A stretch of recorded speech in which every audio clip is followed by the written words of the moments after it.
Welcome back once again. During this episode, we're going to talk about diagnosing chronic inflammatory response syndrome, also known as mold-related illness. Dr. Jenski and I will be talking about a lot of great things. Of note, these are based on a blog series we have on our website. If you want to kind of get into that, please go there.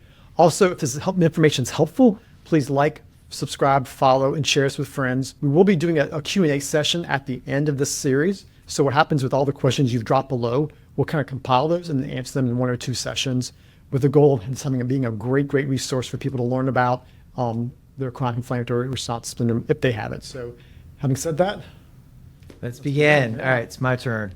Okay.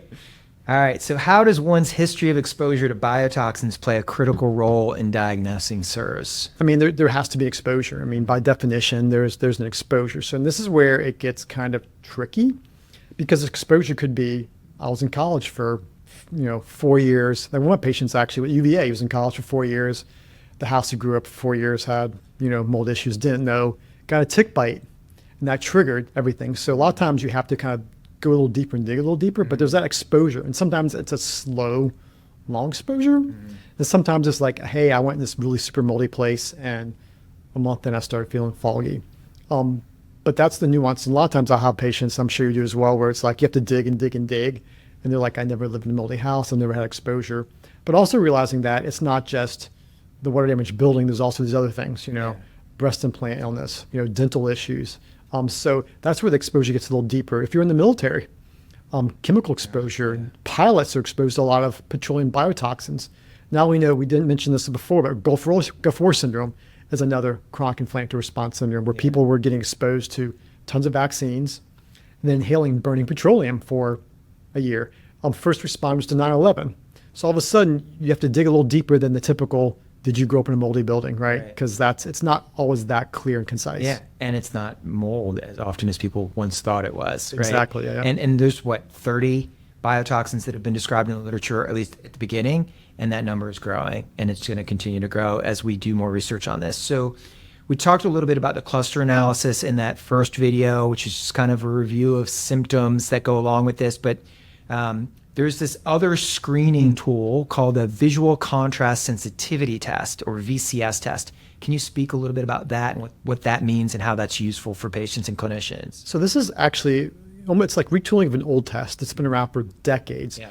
Originally it was actually used in the military. They were seeing pilots getting exposed to diesel fuel and having seizures.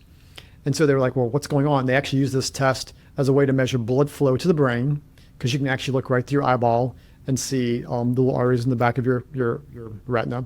So they realized if they had this contrast, which is different colors, these little lines that go back and forth, and they get closer and closer and closer, what happens is as you have less blood flow in your brain to your eyeballs, you lose the ability to discern those really close lines. So they figured this out decades ago that, hey, petroleum diesel exposure, hey, if once these guys get this visual change, we'll move them off the flight line for a bit, no harm, no foul.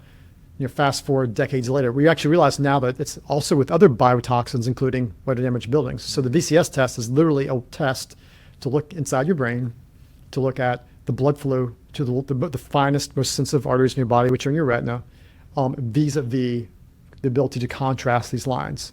And it's a really cool test. It's very helpful, and you can actually track people. One of the cool things about it, we do a lot. I know you like fancy, you like lots of tests. Yeah. But this is one of those things where it costs you like close to nothing. Yeah.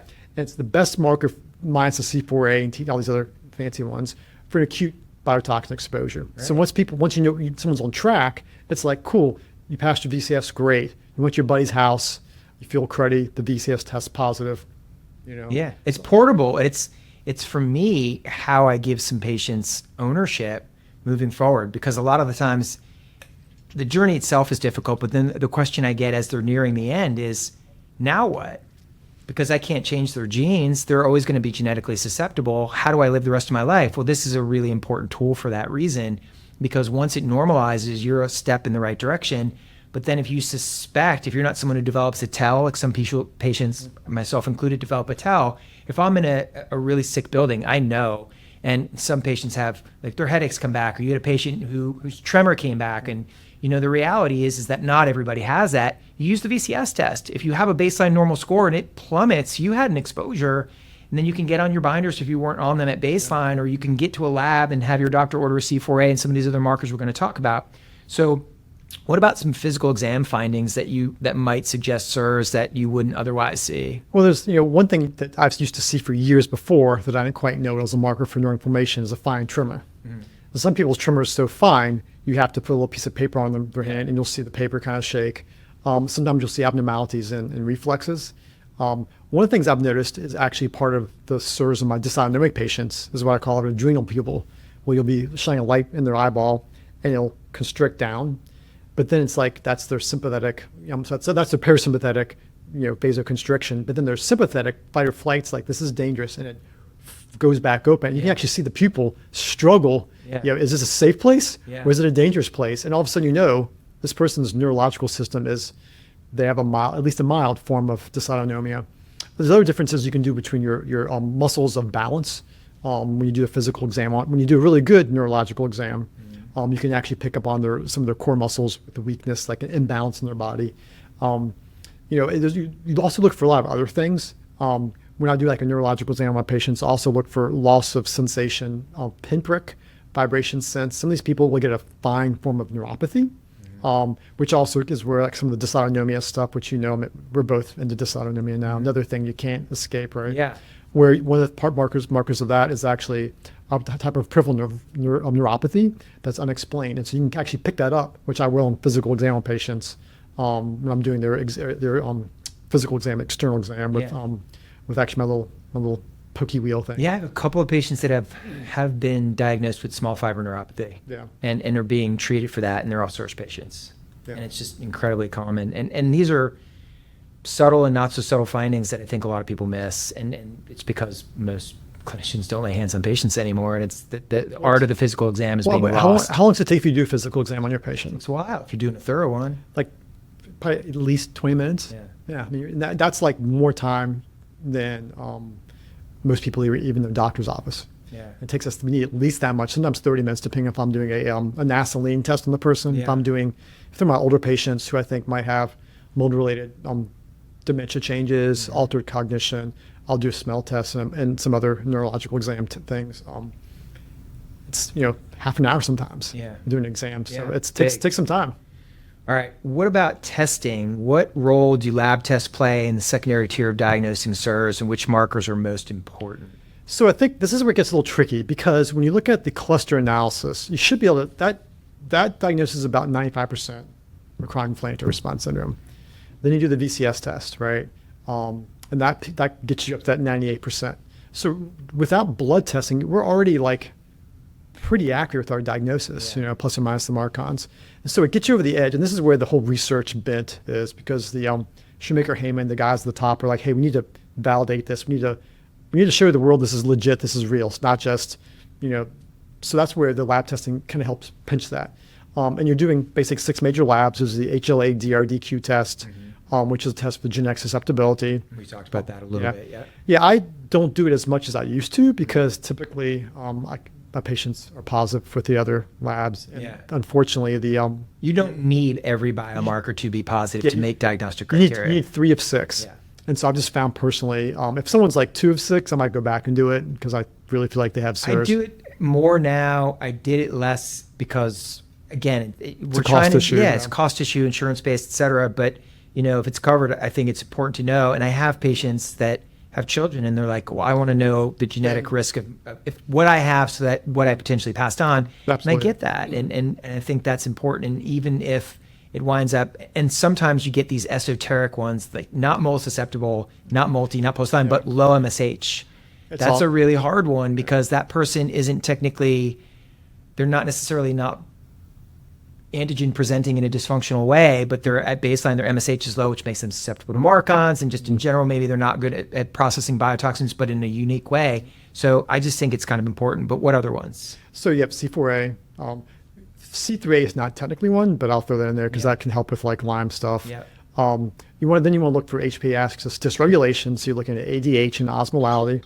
So that's basically, is your brain holding on to fluid intracellularly? Because one of the things that happens with these patients, particularly if they're dysautonomic POTS patients, is their intracellular volume, they're dehydrated inside their cells. So they might drink lots of fluids, but it goes right through them. So they need salt, and that's where some of those patients are doing different electrolyte formulas. looking at the cortisol regulations, checking out cortisol and ACTH. Okay. Again, when you have this dysregulation in your brain's on fire, the regulatory part of your brain itself becomes dysfunctional, which can explain a lot of people's depression, bipolar, adrenal fatigue, right? Yeah, yeah. A lot of adrenal fatigue is not adrenal fatigue. It's actually HPA axis. Yeah. It's not dysregulation. inherent to the adrenals. Correct. It's the loop. I still Correct. use that as nomenclature to help explain it. True. But really, I make sure in that same conversation, I'm saying things like, your adrenals are not the issue. Yeah. This is the feedback loop that is problematic. But for the sake of conversation, previously described as adrenal fatigue, late stage adrenal fatigue, adrenal exhaustion, et cetera, this is kind of where you are in the continuum in my mindset, and it helps them to understand it a little bit better. And then the MMP9, matrix metalloproteinase, it's actually a marker for white cell activation. So it's basically a cell marker for tissue inflammation. The TGF beta, okay, which is a marker for dysregulation of your Th17, which is your Tregs. So it's a dysregulation of regulation. And that's one of the things that's just really interesting about this.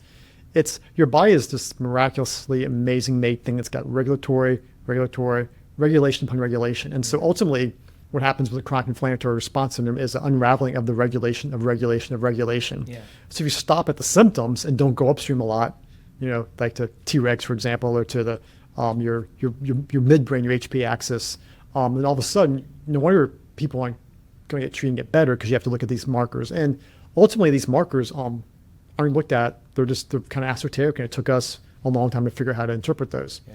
There's a bunch of second-tier labs as well that sometimes will do, leptins, looking at antiphospholipid antibody syndrome. One of the epiphenomena in this disease is that people will throw off sparks. Their innate immune system gets dysregulated, so they throw off an ANA, they throw off an antiphospholipid antibody syndrome. They might have some infertility issues related to that. They'll throw off a thyroid antibody. Anticardiolipin. Yeah, exactly. They'll throw off a gluten, a gliadin antibody. And all of a sudden now, it's like they see these specialists who say you might have thyroid issues, Hashimoto's, you might have lupus or whatever. And it's literally coming from this dysregulation in their innate immune system. Yeah. So I don't always order those. I order a lot of the antibody tests because they're just the way I practice, but I don't necessarily order all of those deeper ones for cost issues, because ultimately, when it comes down to once you get your diagnosis, you really need to work on detoxification, binders.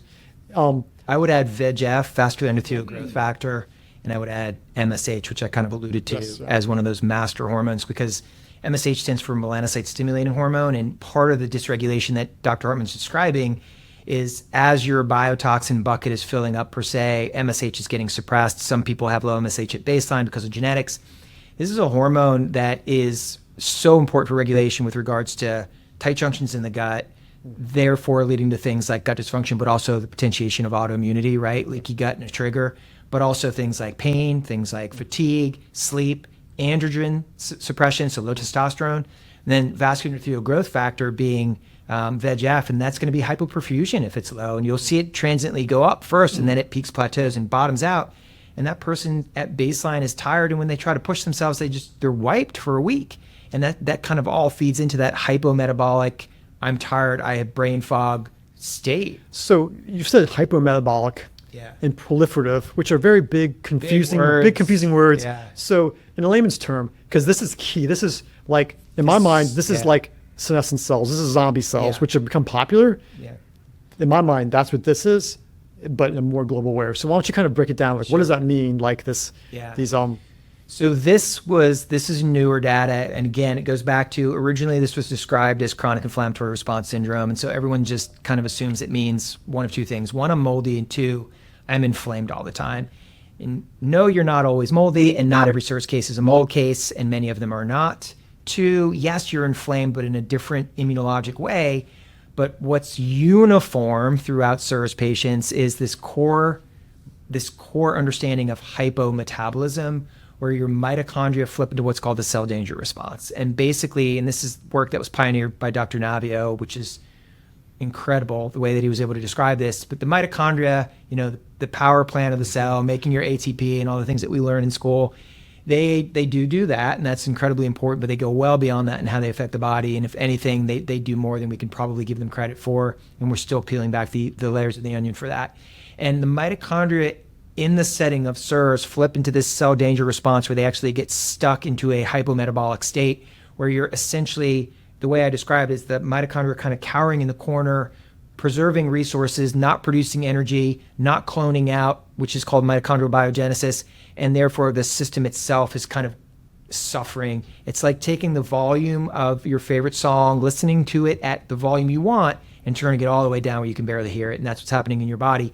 And the body then flips into a state of what's called proliferative physiology, which is aerobic glycolysis, inefficient fuel burning in the form of burning sugar, which is not sustainable over time. That then leads to something called intracellular insulin resistance. So unlike the typical insulin resistance we see in diabetes, in the external insulin receptors, we see this internal insulin resistance in the cell and the cytosol itself, collectively leading to this state of dysfunction metabolically. And therefore, that explains why we're seeing things like fatigue and weight gain and brain fog and all the other things that we see follow suit. So that is really at its core of what CIRS is this mitochondrial dysfunction. Yeah, and it's kind of interesting because in the biohacking world, the idea of senescent cells and rapamycin and fasting, all these kind of things, it's interesting, like it's hopping up and being really popular on one side. But what kind of brought it to the common thinking, I guess, was with COVID, with long COVID, because basically this phenomenon with monocytes where they should turn over in 7 or 8 days, now they're hanging out for 3 to 5 to 6 months, and people have these little viral particles they're picking up, and these little cytokine panels, and it's the same. I don't want to say same because we don't have the literature yet, but it seems very similar. I want to go on the record as saying long COVID is CIRS. I mean, honestly, agreed. Seriously, like how can you not see, if you treat CIRS patients and you understand it, how can you not say that? Like if you look at the multifactorial current working hypothesis for long COVID or long haulers, it's what? It's chronic inflammation, it's chronic immune dysregulation, it's mitochondrial dysfunction, it's oxidative stress, it's everything CIRS is. The only thing that's different is persistence of viral infection. But every CIRS patient I see has like EBV reactivation or CMV reactivation or some other viral. So I think there's an overlap there. Absolutely, yeah. Statistically, the numbers sync up about 20%. So I think they're one and the same. And I think, anyone that's come in with that tag already, I just treat them as a CIRS patient and they get better. Now I'm going to throw in the mix here, the little mast cell activation syndrome, yeah. which is where Dr. Muldering's work. And it's really interesting. So in Germany, 19 to 20% of the population has this. Okay. Yeah. So all of a sudden, this 20% number is popping up in chronic inflammatory response syndrome.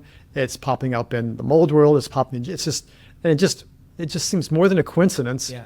And that's where I think when you start thinking about like long COVID patients, which have this mast cell activation syndrome, how many of our mold patients have some degree of mast cell activation syndrome? And it goes beyond that, right? It goes beyond mast cell activation, because if you are a CIRS patient and your mitochondria have flipped into a cell danger response, and now you're at the next step of dysregulation of transcription of those mitochondrial genes, which is kind of the next level step in CIRS, is ultimately these pathways that get up and down regulated. And some of the pathways that get upregulated are these histamine pathways. Yep. And when they're upregulated, every nucleated cell in the body has the potential to make histamine and starts to do so in excess. Yep. And so you can block mast cells all day long, but you have to do a lot of downstream support as well, because it's not just mast cells making histamine, it's all these other cells. So you need mast cell support, you need mast cell inhibition, whether it's quercetin or oral cromolyn or ketotifen or whatever, but then you need antihistamines for downstream, you need some DAO to break histamine up and make it inert, you might need some aldehyde dehydrogenase support, you need to do a lot of different things, but ultimately it's reversal of CIRS, and now all of a sudden someone who thought they were histaminergic their whole life and that was just who I was, hardwired, it's better or it's gone. That's pretty profound. And one thing I want to add in there, which has really been unique to see this, is that with the mast cell activation syndrome, to learn that your mast cells are in many ways an extension of your neuroimmune system. Yeah. And how that's related with stress and trauma. Yeah. And all of a sudden now when you get, and this goes back to the CIRS world, where when does my eczema flare?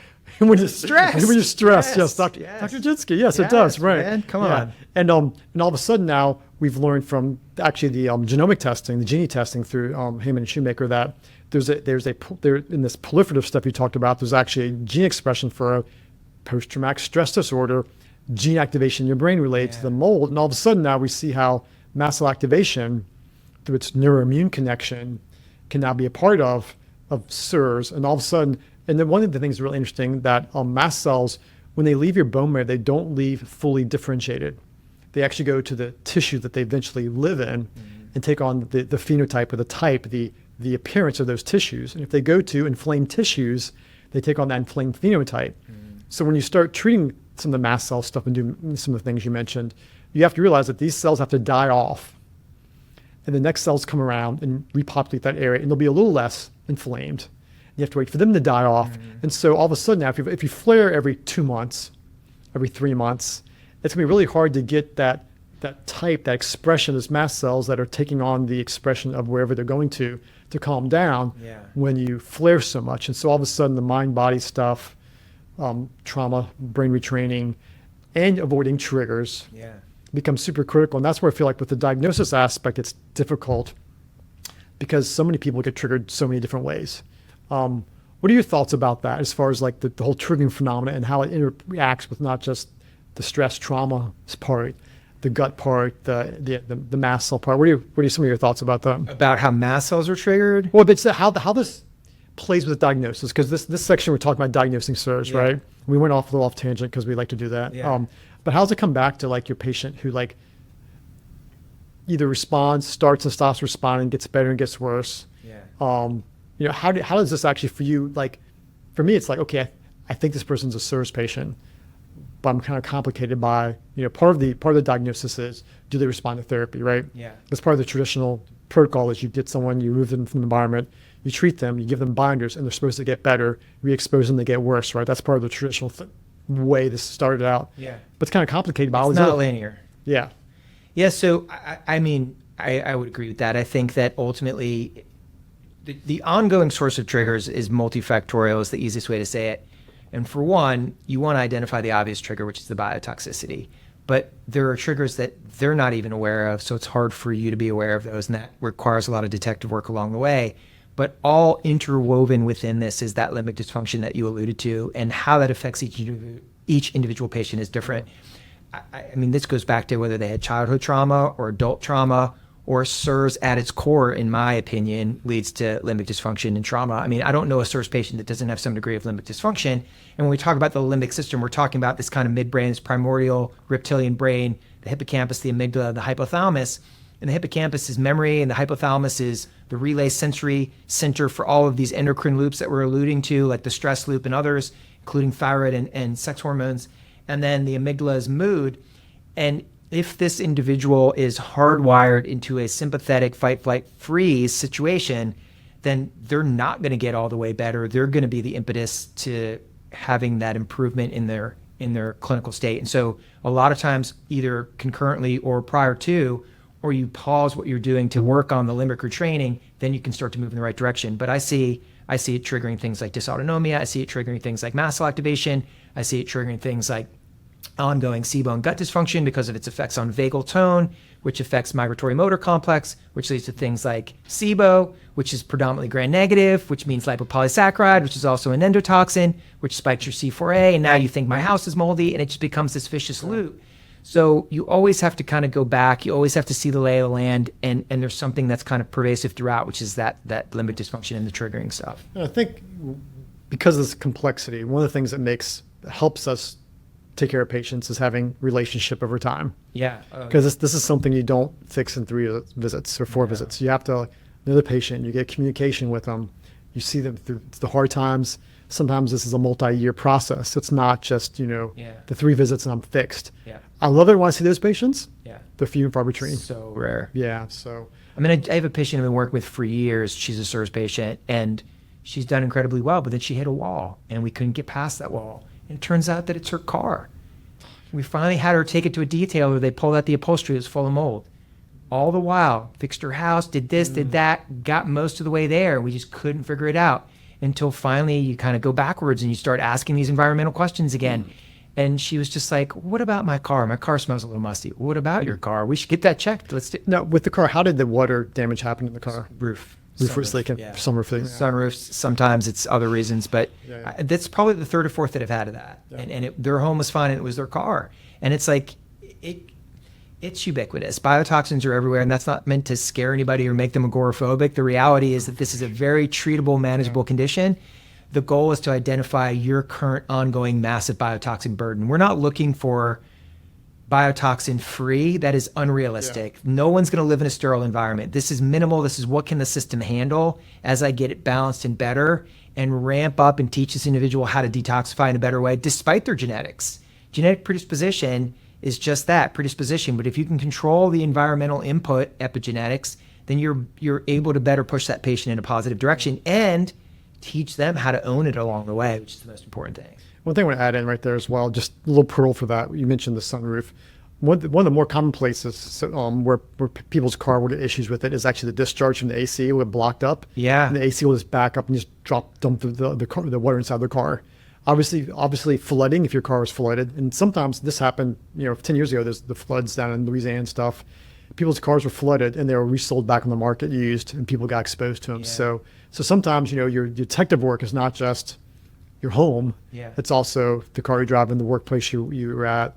It gets kind of deep. So all things diagnosis. So why don't you take us home on the diagnosing CIRS? What are the three major takeaway points from this diagnosing CIRS? You got the labs. What would you say the three takeaway points are? Case definition first and foremost, which is important. You want to make sure that you're following what you should be following to make sure that you're properly treating the patient. So symptoms consistent with peer-reviewed literature. So you're going to utilize the cluster analysis for that, and then you can use the VCS to kind of corroborate that screening process. And then you want biomarkers that correspond with peer-reviewed literature. We described some of those, and we'll go into detail and more as we go and make more of these videos. And then next would be a known exposure. And so when you have those three, you're moving in the right direction. You can probably diagnose them at that point in time. And then the last would be response to treatment. Okay. And so you need all four for that to be a case definition.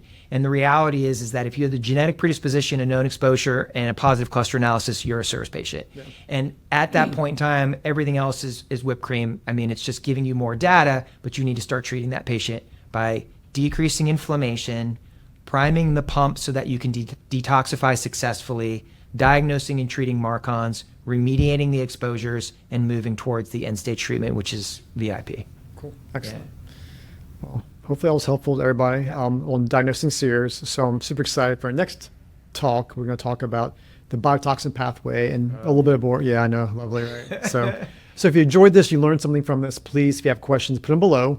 Make sure you like, follow, and share this so that when the information goes out there to answer the questions, you get put in the loop. Unfortunately, sometimes the stuff we put out there doesn't get shared because of the bots, so to speak. So make sure you do that, and talk to you soon.